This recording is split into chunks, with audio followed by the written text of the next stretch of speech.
Hello, lovely podcast people. Welcome to this week's episode, which actually is a guest appearance of mine. I was interviewed by Anna Skinner on the Body Smart Fitness, from Body Smart Fitness, and it's a cool episode.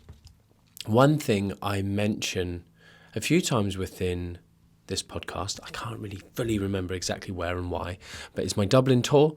That's at the time of recording that's like, I guess, less than a month away, June the 3rd. And we're on the third release of tickets, but I haven't done this on my podcast, and I'm really sorry because I do forget, or it's just when releases happen.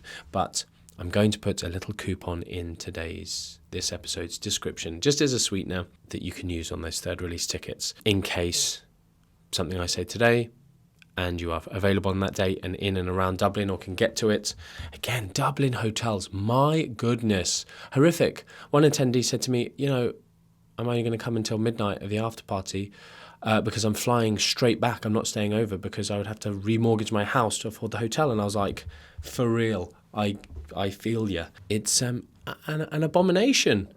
Much better to just get these flights. I'm currently probably just going to stay out all night. The after party venue and everything is sorted. Lots of people have got tickets, so it's going to be cool. But I'm just going to stay out all night and just go straight to the airport because there's no point in me going back to my hotel. It's ridiculous. Even though I've paid for it, which is very annoying. Anyway, this podcast covers some cool topics. The types of clients that Anna and Body Smart Fitness work with are like lots of the people who are my followers. So there was questions about PCOS. There was, which again, it was a good discussion. Or the things that I decided to pull out of my brain at the point I was asked, I think were good and new and interesting for you guys. So I asked for this recording that I could give to you guys because I think this went in somewhere private that they have. So it's the first time this will be heard. And we talked about cravings, which again, a topic that those of you who are practitioners, hopefully hearing some of that, it can just maybe help you adapt some of the way you work with people, some stuff about sugar addiction, just a great discussion. So I really hope you enjoy it. And my next podcast next week, I already know because I've already recorded it, is the one on training. And I also remembered something that I forgot to say in that podcast, which is really annoying me. But again, training, if you want to get your arms bigger, booty bigger, whatever body part bigger, again, it has to be muscular, no organs or glands. I was trying to think mammary glands. Anyway, I hope you enjoy this. It's a long one. That's what she said. She didn't. Enjoy. Until next time, much love. Hey Team Body Smart, I'm super excited. I have a really special guest with me today, and it is Martin McDonald, who is a clinical performance nutritionist, public speaker, and founder of Nutrition Uni. Welcome. Thank you very much for having me, Anna. Awesome. So I really wanted to have you on today. I really appreciate you taking the time. I know I love following you on Instagram personally. A lot of time you spend really calling out the BS in fitness and nutrition, which I really appreciate. You're very welcome. Yeah, I didn't actually know you followed me on Instagram, so that's cool. I hope I live up to that in the interview today. Yes. Well, I would say definitely in the industry, especially with Nutrition Uni. One of our coach Naz, is taking your courses right now. And it is definitely nice. We are very similarly here at Body Smart, very into just, again, cutting out the BS around all the stuff that floats around on the internet. Nas, I think he came to one of my talks in maybe Wales a few years ago, 2019. And I think that was the one he came to, but it's cool that he's now taking the qualifications. So I'm glad to be here. Awesome. So I just want to ask you if you wouldn't mind sharing, for those who may not know or follow you on Instagram or just sort of know about the work that you do, would you mind just sort of giving me a little bit of like history and what you've been up to? Yeah, I'll try and keep it as brief as possible. I guess my initial background was in performance nutrition, so kind of all of my degree and masters led me towards that. And I competed in natural bodybuilding in my younger years. I wasn't very good at it, but it was mainly my love of, I guess, the human body, and then really got into the way nutrition could affect the body. And but then having done that, and I'll be totally honest, I essentially, when people see a six pack, right, they go, "Oh, this person must know what they're talking about." Hmm. And realistically, I mean, you and I both know that's not the case. And back then, I essentially starved myself for 12 weeks.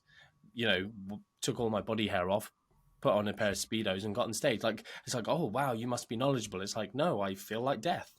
Um, Yeah. and if I did it now, I'd do it totally differently. And was kind of listening to the main voices in the industry back then, which were not very good voices. And people, even in this day and age, people are still giving themselves really bad eating issues because of lots of the, as you refer to it, BS out there. And so my work initially was with athletes, so Olympians and professional athletes and those kind of things. But because of my background in bodybuilding, very much lots of conversations. And so I work with the GB Olympic weightlifting team for a few Olympics, and lots of that was like around the weight making type stuff.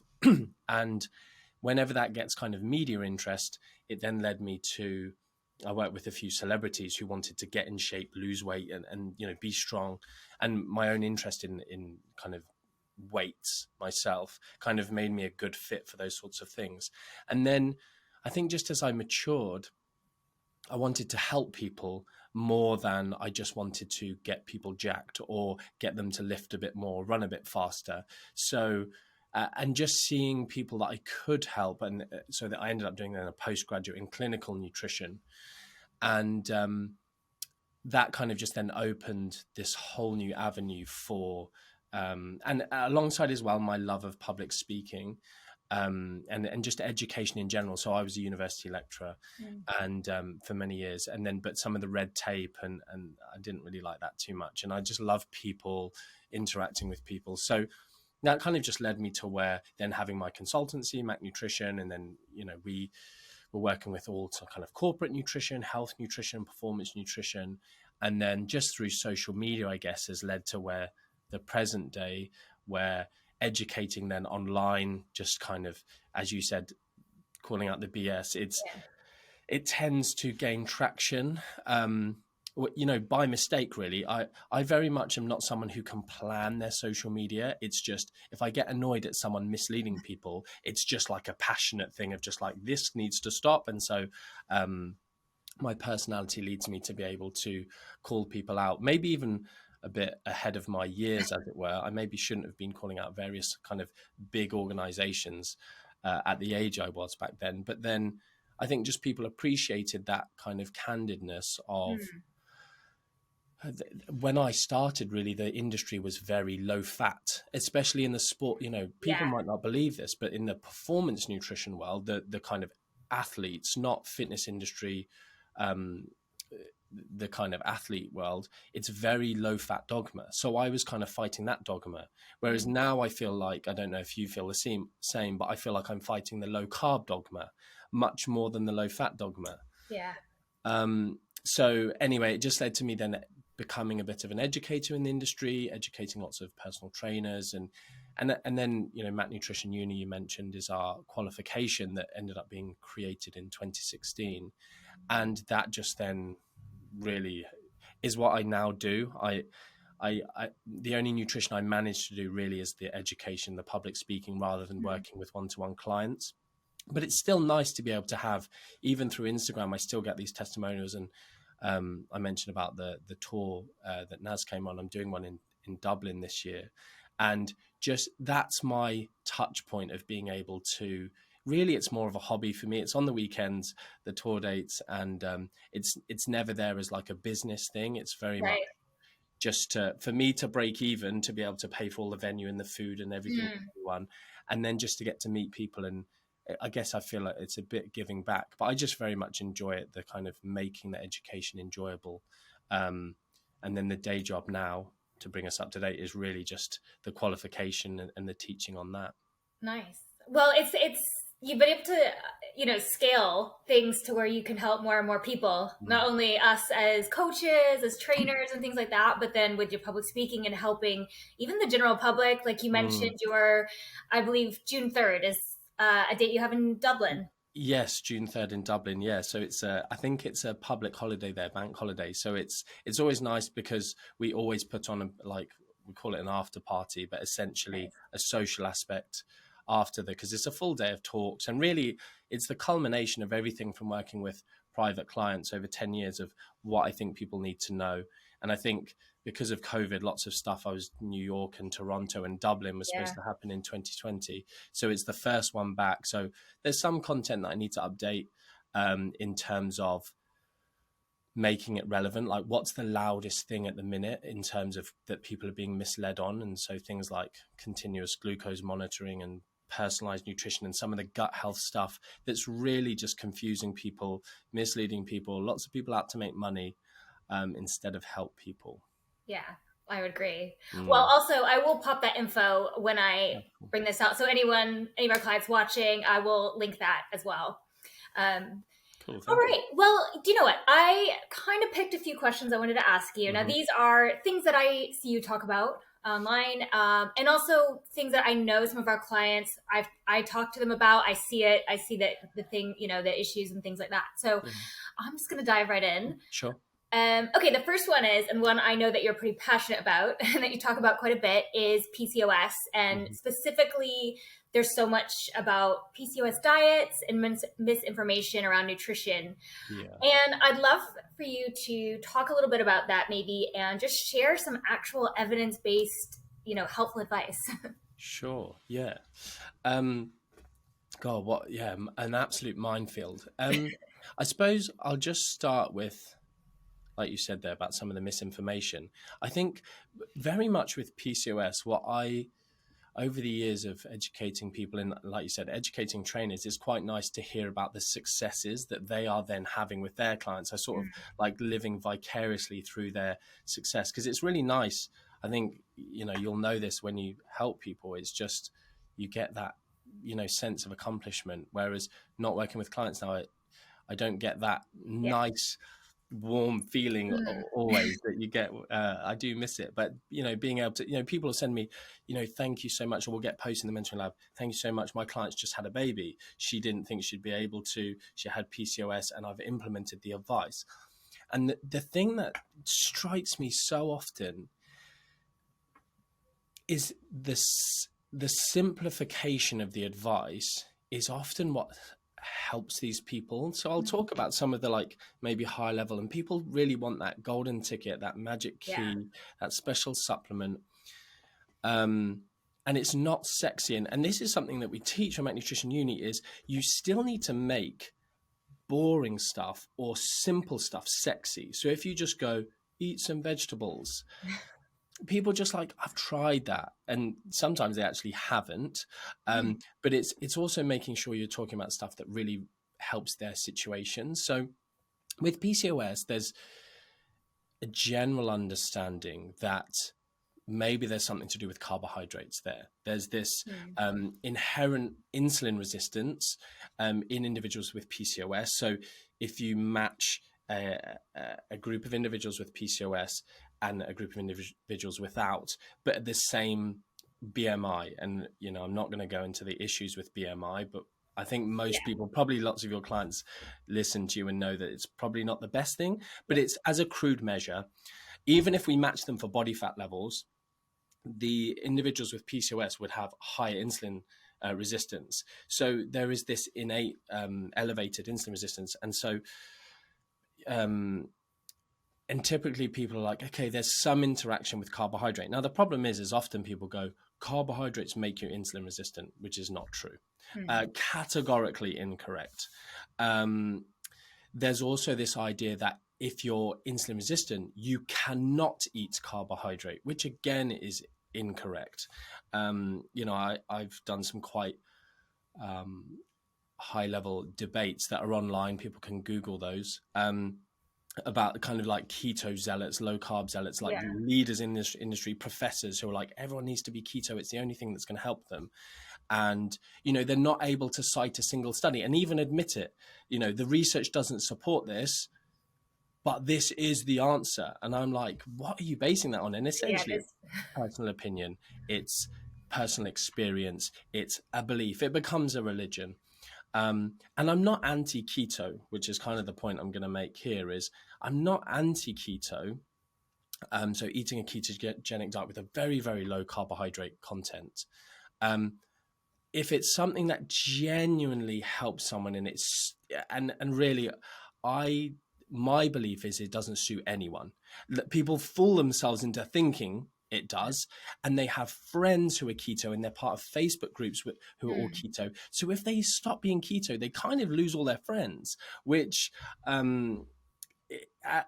is actually a big part of people need to think about that when they're calling out information. Is sometimes all the science in the world isn't going to change someone's life because they don't want to lose that religious connection they have to that diet or whatever. I agree there. I would actually say a lot of that becomes when you get intermittent fasters as well, it's that identity, sense of belonging, sense of community. Like, I am this person and you can't take that away from me, because then what am I? And also, if I fail and then admit that I was maybe wrong. Like, yeah, it's so true. People forget that there is, you use the word identity there. And unfortunately, that's something you have to unpack with people. And it's great if they can join a new community, if the new community is an evidence-based community, or a new community of flexible dieting, for instance, is a slightly more acceptable term. So you don't need to go keto. That's a big myth.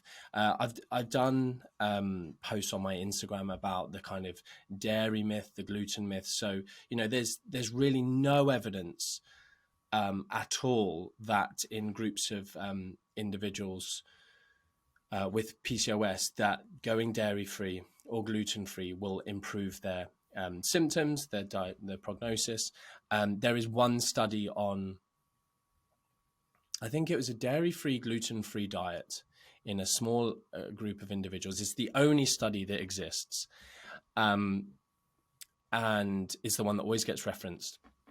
And unfortunately, in this study, they had no control group that wasn't dairy-free or carbohydrate-free, but they also, I believe, it was it was around a 1,500 calorie deficit. So you imagine someone minuses 1,500 calories from their diet.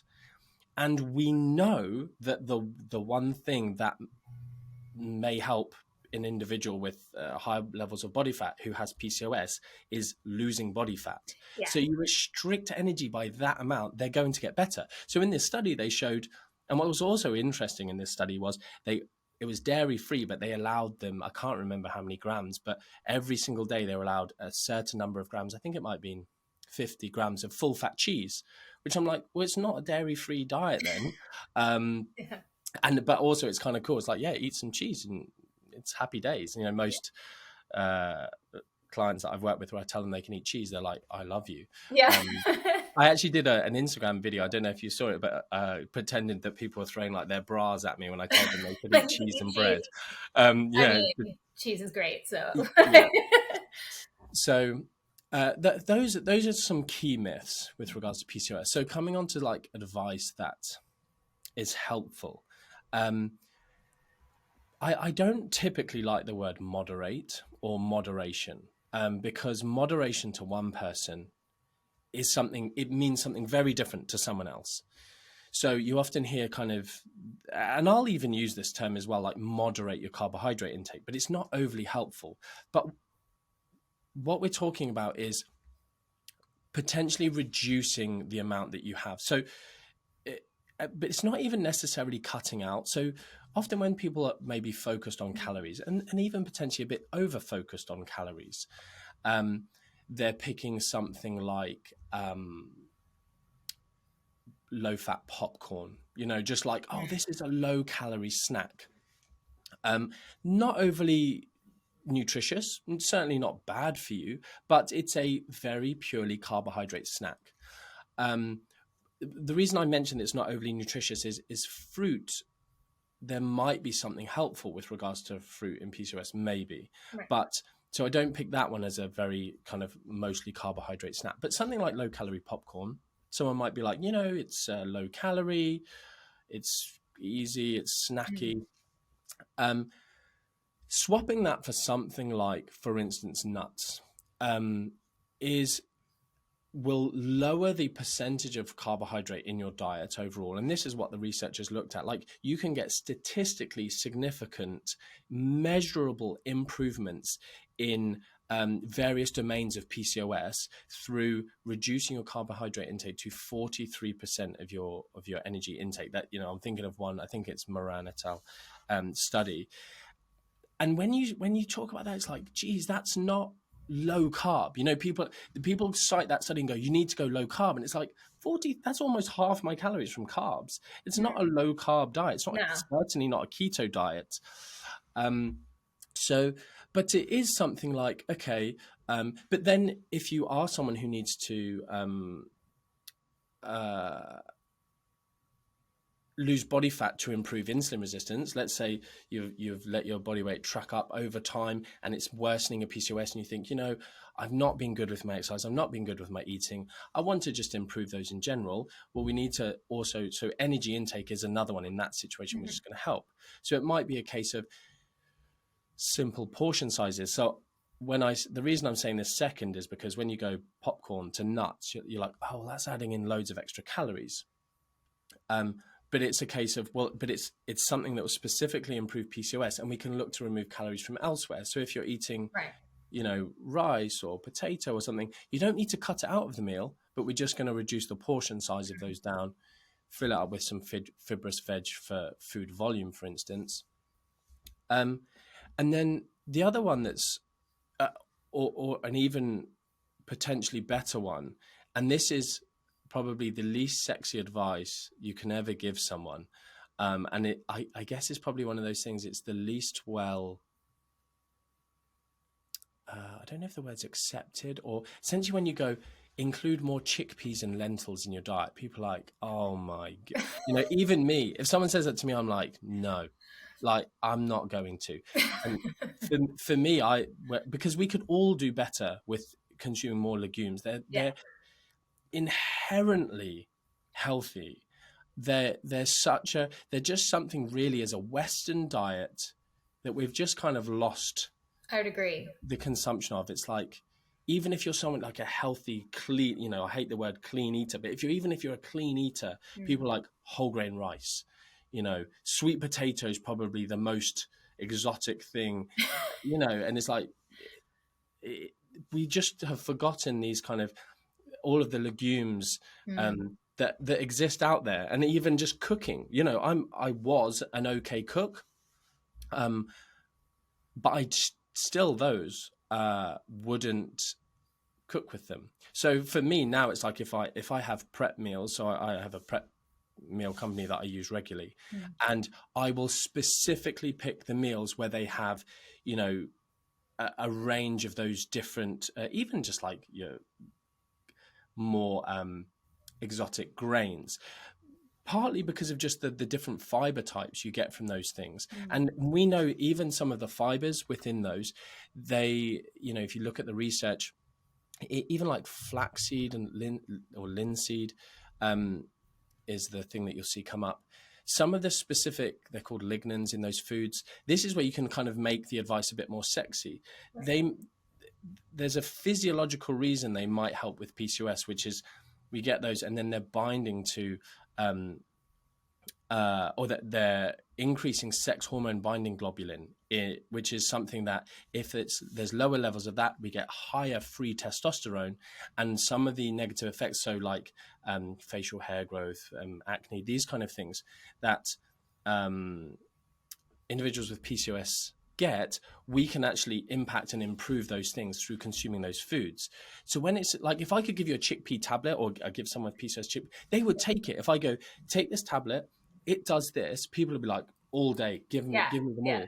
But you say to someone, eat some chickpeas, they're like, oh god. But even, you know, like hummus, just finding ways. When I eat at restaurants, again, someone's cooking it for me and they're going to make it taste nice. I'll make those choices. Now, if I was in a situation where I really had something I really wanted to improve my fertility, if I was really desperate to have a baby, these kind of things, I'd probably be a bit more motivated. Yeah. And I've worked with the clients who are, I wish I had their motivation. They're such brilliant people. Like, I'm like, the things I would achieve in life if I had your motivation. You know, I've been dealt a much nicer hand of cards than you have, and I'm not making the most of it. They'll go out and they'll make the effort to do those things. Yeah. So for me, those are 3 great dietary changes people can make. There are others, but we'd be here forever. Yeah. And I guess the other thing I'll just mention is inositol, which I'm sure you've heard me mention. It's a supplement which for many, many years I was paying attention to, and I wasn't convinced by, and, you know, I saw all of the bodybuilders taking it and, you know, way ahead of really the research being strong enough. But it genuinely, I had alerts for research for inositol going for about 8 to 10 years. And finally I did this big post saying, I just cannot ignore this anymore. I really, the research is so strong in terms of the benefits of inositol. And then, so I did those posts, and then I can't remember how many years ago that I did that post, but since then it's just been like floodgates. Like everyone, every trainer, every nutritionist, everyone who's read that post has then been recommending it. And that's when I'm getting all of these success stories of, you know, even members of staff of mine started taking it, who amenorrhea, and then just like, my periods come back, and you know, it's like too much information. But I think it was more like, I hate you, and I was like, why? And it's like, my periods come back, but thanks. But it's a good thing. It's a good thing, yeah. And just so yeah, that's the other one. Again, if people Google Martin McDonald and inositol, all of it will come up. I won't go into too much and waste people's time. Yeah, definitely. And I would say check that out. Again, I will link your Instagram as well. Some really great posts on that, specifically if you are a person that is suffering with it. In fact, I have a couple clients that I am working with right now. But a lot of what we said in the beginning, a lot of changes already just from reduction in body fat has already, you know, we're already seeing things change. So I think you're right at the top of it, just saying like working on the basics and obviously losing weight. And then there's the other things like the small changes. And I really appreciate you sharing that. It's really interesting. Thanks. Okay, so next question. I want to just talk a little bit about supplementation, specifically collagen. I think, is it Vital Peptides? I can't think of the name of the company, but it got really big. A lot of our clients are from America, and it's a really particularly popular one over the last few years to take collagen. I obviously already have my opinion on supplements and things, but I would actually just like to hear, like, if you would recommend any, what would you recommend bothering with? Well, shall I talk about collagen? Or? Let's talk about that first. Yes. Okay. Yeah. Cool. Funnily, I did it's a long time ago. I did a podcast on collagen, and it's on, if you want to search it, my podcast, I hope you don't mind me mentioning it, Not Another Nutrition Podcast. It's probably a couple of years old now, but the evidence hasn't changed. Like, I don't know what your beliefs are, so you don't have to tell me, because then I'll be more impartial. Because if you're like, I love it, it's amazing, this is why I've got such glowing skin. Go ahead. But there's lots of myths around collagen. And again, people can go, it's only a short podcast, but I link to the research and stuff. But there's a big thing, and I think it's just, people just want to make money in this world, sadly.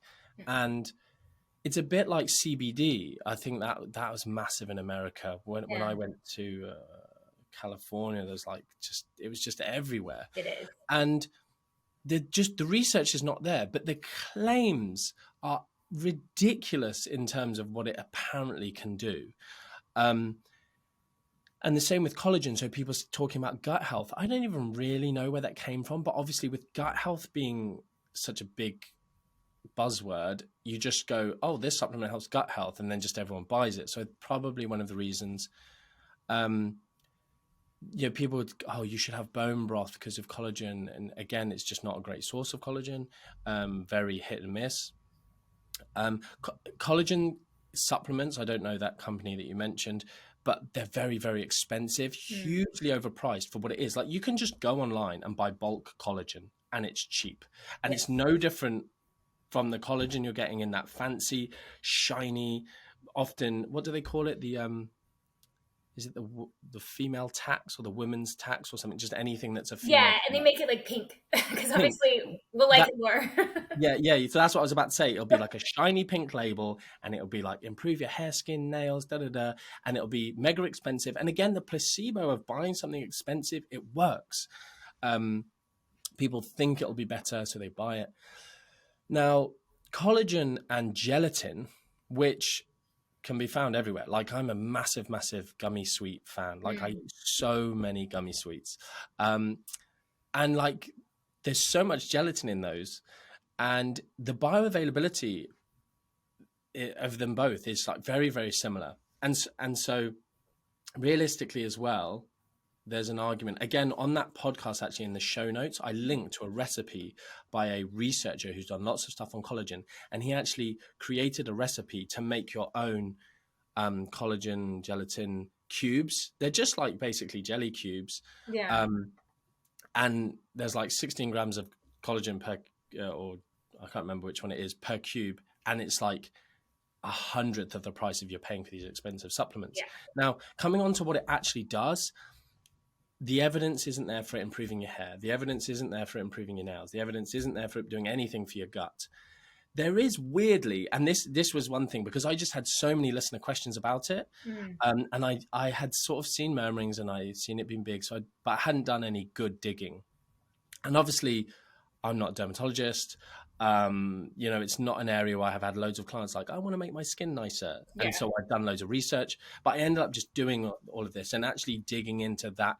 And again, all these journals that are specific to that area. Again, lots of them were really looking at, okay, if you've got actual dermatological issues, can these things help people with like really much more serious things than I want anti-aging, which is really why a lot of clients are like, I want my skin to not have wrinkles, rather than, I've got psoriasis or something. Yeah. But actually, weirdly, I was surprised that the evidence seems to support a small but significant benefit for skin with collagen, or alternatively, it could be gelatin supplementation. Again, I talk about all of the dosages in the podcast, but the studies range from like 2 months to 6 months, and then whether or not you'll be able to see the difference in the mirror, I don't think they're really measuring that in the research. But what they are measuring is like skin elasticity, skin hydration, dermal collagen density, so like the actual amount of collagen in the skin, and that they're all improving. So weirdly, I kind of want to be like, don't buy it, it's all a scam. but I think people are being oversold, it's overpriced. But actually, if you've got the financial freedom to be able to buy it, don't go and waste your money on the really expensive ones. Don't give money to people who are just ripping people off. But yeah, if it's something you care about, and specifically it's only maybe going to help skin slightly, but then also bearing in mind, if you really care, probably something that has a much greater magnitude of effect is like using SPF. Yeah, that was gonna be my next thing. I was like, really, it's kind of like putting like a plaster on the situation. Yeah, exactly. It's kind of But I also do understand. I like to meet clients where they're at, because often it's like, what can I do for this? And you're like, stop drinking alcohol, and they're like, that'll ruin my life. And then it's like, well, but you can take this supplement that will slightly improve things. So it is a case of like, if you really, really care and you want to make a difference, this, UV damage on your skin is much more aging. But if you want to maybe do a bit of both, you don't want to completely stay out of the sun, you do want a bit of a tan on your face, you can maybe look at that side of things, and then also maybe use the collagen, but it's not going to be a game changer. That's my answer. And do you want me to talk about other supplements as well? Like, Yeah, even if there's just I mean, if there's so many out there, it's kind of mm, part of, we were talking about collagen, all the things yeah, out there. And, maybe ones that you would say, don't waste your time with. I know this could be a huge long answer, right? yeah, I get that. It's like a whole can of worms, but I don't know if yeah, there's like a short version of like ones you would say definitely don't bother with, ones, yeah. So I think the list of supplements, you're right, is like an never-ending list of supplements you just shouldn't bother with.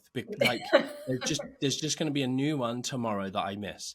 So it's much easier to discuss how to, I guess, make choices. So typically, it's things that we know are going to benefit us. And do you know what? I almost want to put an iCal reminder to myself, like twice a year, to remind people about vitamin D, because when you've got the government, I don't particularly like lots of what the government does with regards to nutrition. I think it could be done a lot better, worded differently, making broad brushstroke recommendations that don't need to be made. I like the countries where the government's nutrition recommendations, they keep it very general, and the advice, a bit like drink enough so that you're not thirsty, or to like so that your urine's not really dark. You can apply that across the board, but going like the majority of your diet should be based on carbohydrate is so exclusive and unnecessary. Like, you don't need to do that. But the one thing the government does get right is around vitamin D, and even supplementation in children. And I think it's often a thing of like, there is a general nice guideline. So the National Institute of Clinical Excellence, I think.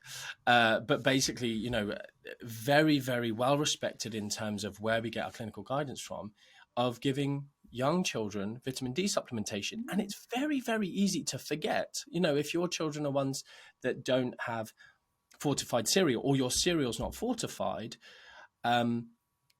your children are maybe having like porridge or whatever, they'll be missing out on these things that are, we're not getting enough. Like, in this day and age, sadly, I don't know if this is the same where you are, but in the UK, there's certain schools who will not let children go outside for 15 minutes unless they've got sun cream on. Yeah, I also live in the UK, American, but live here in the UK, and Gotcha. yeah, I experience that. I have a daughter, and it's wild. Yeah, Like, so especially nowadays, we're so conscious of the sun, which is good, but it's almost you go the other way yeah. where we actually do need some We vitamin don't, D too. yeah, we don't even have healthy sun exposure. No. So there's uh, a vitamin D researcher, and his kid was basically not allowed out at playtime because he didn't send them off with the right SPF or any, and it was just like, I'm an expert in this area, like, Wow. let my kid. So it is a bit crazy, but anyway, so vitamin D, I think, is one that people should pay attention to. With modern lifestyles, we know that the level of vitamin D deficiency is at a level where, there's been even discussions about, should we have vitamin D in the water supply, and that raises loads of questions, etc. But it's one that people should definitely pay attention to. I'm not saying blanket supplementation, but pay attention to. If you're one of these people who's lucky enough to be able to get your bloods tested, cool, that's one. But it's not a typical one. Like, if you go get your bloods, it's an additional. People sometimes, we had lots of clients just paying a bit extra to see just a private GP to just get that added on. So vitamin D. Fish oils is the other one where, so vitamin D is very hard to get from diet. So it's very much a conversation around supplementation. Brilliant. Fish oils is another one where I think it's a valid conversation to have, because so many people don't like oily fish. It's one of those ones that it's a bit like a Marmite. You either love it or you hate it. So if you are someone who does not eat oily fish, whether that's from being vegan or vegetarian, or you're an omnivore who just doesn't eat oily fish because you don't like the taste of it, very important nutrients being missed, your essential fatty acids, especially, again, talking about kind of children, teenagers and whatever, and in terms of healthy aging through the life cycle, So that's another important one. There's two. And then I think a key one to say is supplementation above and beyond that. You get to like the level of targeted supplementation. So people going, should I take this? Should I take that? And really it comes down to then your individual situation. Why? What are you missing? You know, should I be taking B vitamins? Well, B vitamins are so easy to eat. Yeah. Unless you have a very specific dietary requirement, such as veganism, that you've chosen to eat that way. The other one actually I will mention is creatine. Yeah, I was hoping you would say that. Okay. Cool. Yeah. It's a funny one. Like I did, I don't even know how many episodes on my podcast I had. So like people started calling me the creatine guy, which is mad that it wasn't the first one I said. But you know, I must have done between 6 and 10 episodes on creatine, you know, because I have questions around creatine for children, teenagers. At what point are you an adult or a teenager? Creatine because there's all of this stuff about the cognitive benefits of creatine. You know, vegetarians and vegans benefiting even more than omnivores. I even actually saw something. I'm trying to think where I saw this, but someone talking about it being classified as an essential nutrient or something.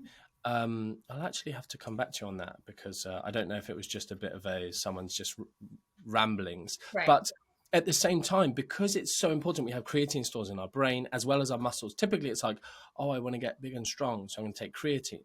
But the benefits of creatine are far, like in terms of traumatic brain injury, creatine is, you know, like almost like a medicine. It's so useful in the recovery. But again, in terms of potentially some of our neurodegenerative disorders, it could be helpful.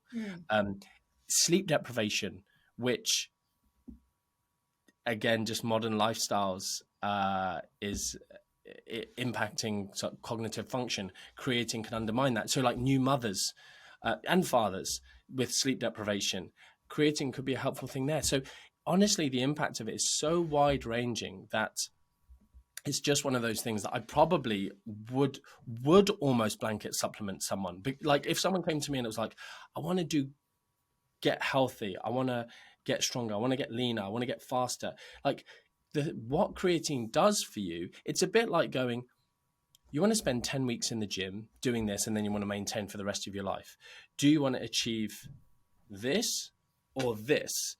Why would I choose the lower one? Or I want to put in loads and loads of effort for a bit and then maintain.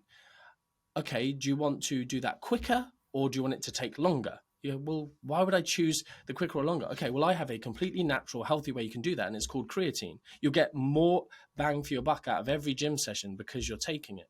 Well, yeah, why wouldn't I take it? It's cheap, it's healthy, it doesn't damage your kidneys, you know, all of these things. So yeah, I think creatine is up there. So we'll go, those are my top 3: fish oil, vitamin D, creatine. And then everything else is just targeted. Yeah. It's why. Are you anemic? Well, of course, think about iron, but definitely don't start supplementing iron if you're not, you know, testing blood levels. Like these things, these minerals, you can get to levels of toxicity quite easily. I think it gets, when you get the wellness craze, right, of, you know, that's out there, that whole side of the diet culture. And you'll see somebody with this huge stack of things that they're taking every day. And you're like, you should be getting that from your food. Let's say most of it. And you're right. I would say first look at your food. And if you're not getting it there, why? Are there some lifestyle changes we could work on with that? Yeah, I would. I'm really glad that those would be like the 3 I think I would also say. Definitely creatine, especially with women. I know we can get some women can get quite nervous about, oh, creatine, I'm bodybuilders, I can't do that. So it's awesome that you back that up. Yeah, cool. Okay, I had one more question. I know we were kind of going long on time here, so I might just ask you this is the last one, but basically what I want to touch on is sugar. Obviously, it is very much demonized in general. I guess when talking about, is it actually addictive? And then any like practical advice on reducing sugar intake or cravings, really. Mm. Yeah, so sugar's such a wild one, isn't it? You try and you really can't win with it. There's always someone with a bias one way or the other. And I guess I will say that for anyone listening, I don't know exactly what your listenership is made up of, but there's often this thing where you're trying to I like this situation where people can hear what's said and not feel judged. Like if you're talking to an individual, you're replying to a comment on Instagram or whatever, that someone can feel like personally attacked, like, you're not seeing me, you're not hearing me, you're not, this is me, oh, I'm different, I'm a snowflake, whatever. So when I say sugar's not addictive, so again, and I would say that for say a trainer is listening to me, saying to your client, if your client comes to you and says, I'm addicted to sugar, going, no, you're not, sugar addiction doesn't exist. Like, you're not showing any empathy. And as much as some people go, well, yeah, that's obvious, I wouldn't do that. I think there's lots of young people who want to get into the fitness industry. And even if they do want to help people, which I do question that a lot, people go, we're all in this for the same reason. I'm like, we're definitely not.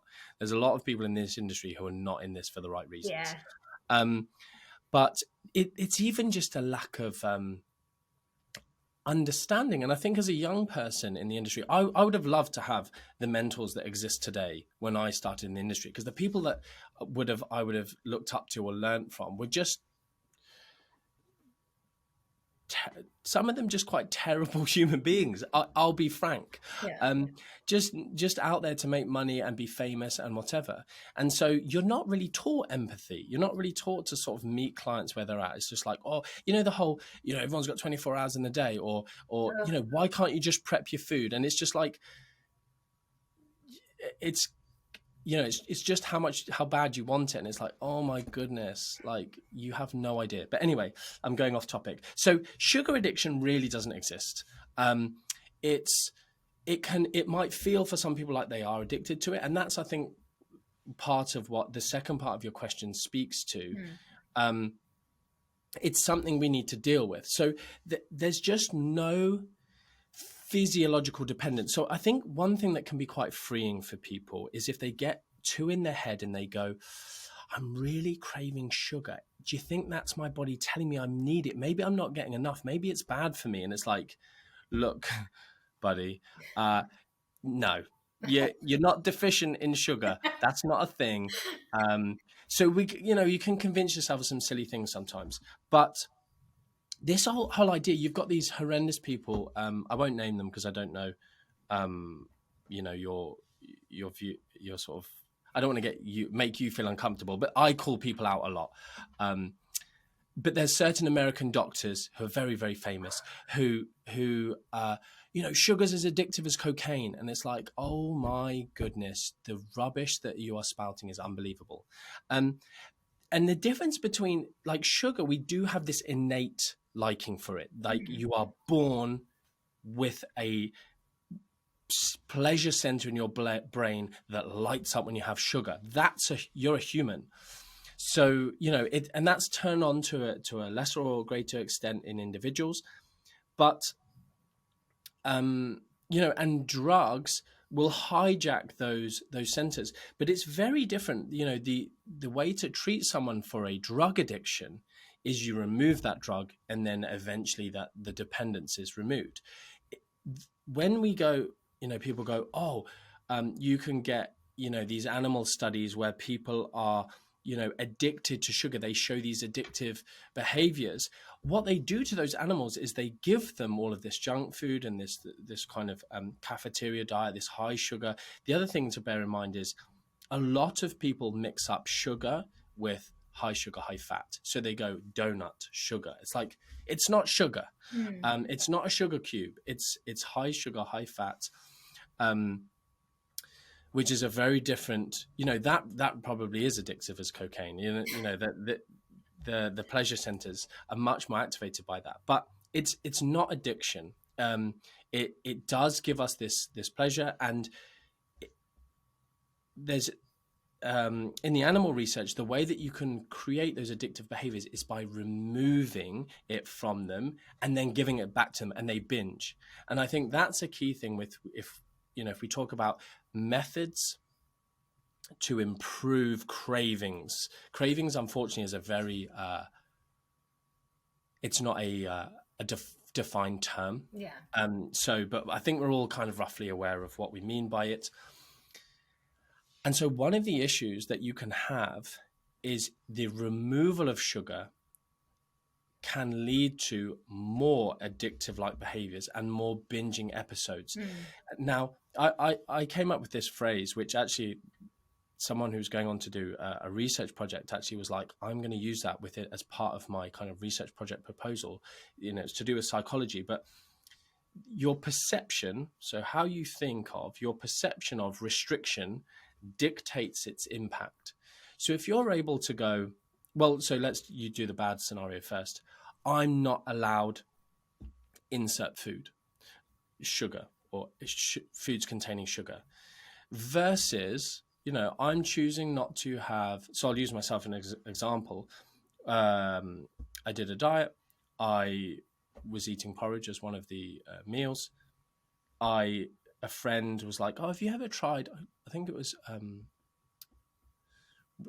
some sort of rice powder. Can't actually remember the name of it. It was like ground rice powder. But essentially, you got it, you put some skim milk with it, and you added some sugar, and it basically created a porridge. Oh, yes. I know what you're talking about. Anyway, go ahead. Sorry. Yeah. I can't believe I've kind of forgotten. I know. Now I've forgotten the name. It's actually quite big in the States to eat. Okay. Anyway. And it tasted obviously absolutely amazing. I then found that obviously on those days I was having that, one, I really just wanted to eat a whole lot more of that. And two, I was significantly hungrier as a result of it. And so I was like, I love that. I might have it occasionally when I really want it, but actually it's not suiting my goals. So I'm going to choose not to have it. Those two scenarios tell yourself two very, very different things. So I talk about this thing, unconditional permission to eat. And actually, I talked quite a lot about that in my tour, Unconditional Permission to Eat. And it was almost by accident. It was just my tour. I go on kind of like tangents and meander a bit like I probably am today. And that's just something that kept coming up time and time again. And it was the one thing when people come back to me and go, oh my goodness, and these are just people who've come to, if you think about this, a 1-day talk, like 6 to 8 hours of just me talking. And really lots of it is funny, and it's just to enthuse and to demystify nutrition and tell people what they should focus on for fat loss and health are the kind of two main topics.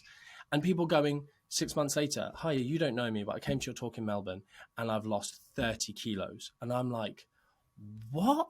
And they're like, I'd done all these diets before, nothing ever worked. I've lost 30 kilos. And I was like, and she's like, thank you so much. And I'm like, I did nothing. I was like, there's no way this was me. And there's different people who've said the same words to me. And even from my podcast, it's when you talk about unconditional permission to eat. And it's such a difference. Lots of people are kind of treading water and just like stuck in their tracks because they're in the very well-known binge restrict cycle. Yeah. And so there is a big mental game. You can't just tell yourself, I've got unconditional permission to eat. I can eat any food I want. I'm just choosing not to. But deep down, you really want those foods and you're not eating them. Yeah. Like there's such a process. Like if in the world of eating disorders, really you want to not think about calorie restriction or any sort of dieting or body weight you want to have the good behaviors and eating and not being obsessed with those things for like a year. So it's like you need to park that goal for a year, which is a tough conversation to have with someone. But that's in more of a clinical situation. So it can be different. But really, if you flip your mindset and you go, I don't need to cut out sugar. Sugar's not the enemy. It's not the devil. It's not bad for me. There's not these demonized foods that I can't ever have because this is the problem is life happens. And so there's interesting studies, good, robust studies looking at this in terms of, it's a whole area of research, flexible versus high restraint eaters versus more flexible eaters. And, we typically see people who have got these high restraint mentality faring worse. So there's quite a funnily named study called Eat, Drink and Be Merry because tomorrow we diet. That was like the title of the study, which is such a random study. Normally it's like GLP-1 agonist, it's like really complicated. This one is just like eat, drink and be merry because tomorrow we diet. And essentially it looked at the anticipation effect of restriction. So not even restricting, the anticipation of tomorrow you're going to be restricted on your calories. And then basically what that does to your eating behaviors ahead of that time. And people with high restraint, so people who are quite stringent in their food rules and not eating flexibly and think chocolate's bad for them, they will essentially do that thing, which a lot of, I'm sure you have seen this. I'm starting the diet tomorrow, so I'm going to have Domino's and this, that, and the other today. And really, you just put yourself 2 weeks behind because, these people eating 8,000 calories. And it's like, you're going to create whatever, let's say a 3,000 or 4,000 calorie deficit over that week. Well, that 8,000 was 2 weeks worth of deficit, for instance. Yeah. I would say that is the biggest thing I would see in 99% of clients who come to us is that restriction, binge cycle, or the very black and white eating. I'm either on plan, off plan, and it actually is the most detrimental. Yeah. And I would say, I think I'm hearing from you, like definitely, and what I would always say, we try to go by like an 80-20%, 80-20. But like, and if I see that a client, I'm looking at what they're eating and I'm like, wait a minute, like where's the fun stuff? Like, where is the sugar? Like, put that back in. Where is the other stuff that you did eat before? Otherwise, you're continuing that. Would you say that, like, summarizing it is just kind of... Yeah, like I have this term of like, too often nutritionists or coaches or whoever, they work with someone and they talk about habits. So it's like, you need to have lifelong habits. And it's like lifelong habits of eating protein, lifelong habits of vegetables, and lifelong habits of, and even some people sadly are like, oh, you need to learn how to calorie count. It's like, that's not a way to live your whole life. It's like, you might need a period of calorie counting, fine, but it's not a lifelong habit. No, definitely not for life. Encouraging. But instead of coaching someone to diet, there always needs to be an element of coaching people to live. Yeah. So even if you do your kind of cyclical dieting and kind of periodized dieting and like diet breaks, in a diet break, well, let's look at, can we diet for 2 weeks? Can we eat, for 2 weeks? How we're going to eat for the rest of our lives? Let's see what happens. Yeah. Is this dieting phase? Because one of the points that came into my head when you first asked this question is, what can you do to reduce cravings? There's two things that will massively increase cravings. Tendency to binge, tendency to fall off plan if someone's got that black and white eating, is pushing your body fat far away from set point. So, or its sort of settling point. So people do need to bear in mind that if you get really, really lean, or you've been dieting for a long time, there are these very strong physiological signals to your body. Like, you look at a donut now at normal weight, and then you look at a donut when you're very weight reduced, and if we do functional magnetic resonance imaging on your brain and how much it's firing, that donut, like I said earlier, looks more like cocaine than a donut that it did at the beginning. So that's one thing to bear in mind. The other one is just then like general day-to-day hunger. So you mentioned intermittent fasting. Sometimes if someone does have some of these tendencies, it's better to not, for some people, not to practice these intermittent fasting or time restricted eating. Like, I'm definitely not against them at all. I know lots of people have used them. I love it, but that's me. But some people need to think about hunger is going to push you towards more cravings. So something that people maybe like, I don't know, turn their nose up at a bit is like eating before you're hungry sometimes, and having quite a regular pattern of eating. It's like, oh, you can be flexible, eat whenever, just use your app and track your calories and this, that, and the Yeah. other. And actually for some people, it's not the right thing. So if cravings are something and sugar cravings are something, it's like when you get more hungry, you're physiologically going to want to reach for those things more. So helping you do that. And then the final thing I'll say is, to go back to what you said kind of about 80-20, is sometimes people have really bad trigger foods that if they just go, I can't eat that food. If I eat that food, I'll eat all of them. Like Krispy Kreme donuts. I keep using donuts. I don't know why, but or Hobnob biscuits is the one that was a real client scenario. If I eat one, I'll just eat the whole packet. And so they're like, I cannot eat that food. All that does is give that food a lot of power over you. So when life happens, as I was going to say earlier and went off on a different tangent, when life happens, like something happens bad at work, something happens bad in your relationship, your child's stressing you out, whatever, that food then becomes almost like this medicine. And like kind of we start medicating emotions with food, which normal eating, if you eat when you're sad and it makes you feel better, that's actually a sign of normal eating. But if you eat when you're sad and it makes you feel guilty and then leads you to more restriction, that's really, really bad. Yeah. Yeah. So in this situation, there's a good argument for going to a client, I want you to eat a Hobnob every single day.